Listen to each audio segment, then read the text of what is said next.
আসসালামাইকুম। আমিন শিপে আপনাদের সবাইকে স্বাগতম। আজকে যে বিষয়ে আলোচনা করব, বাহুবেদে ত্রিভুজ কত প্রকার ও কি কি?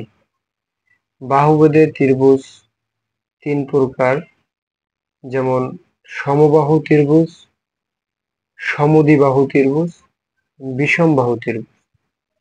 সমবাহু ত্রিভুজ হলো যে ত্রিভুজের 3টি বাহু বা রেখা পরস্পর সমান, তাকে সমবাহু ত্রিভুজ বলে। সমদ্বিবাহু ত্রিভুজ যে ত্রিভুজের 2টি রেখা পরস্পর সমান এবং অন্যটি অসমান, তাহাকে সমদ্বিবাহু ত্রিভুজ বলে। বিষমবাহু ত্রিভুজ যে ত্রিভুজের 3টি রেখা বা আইল পরস্পর অসমান, তাহাকে বিষমবাহু ত্রিভুজ বলে। ধন্যবাদ সবাইকে।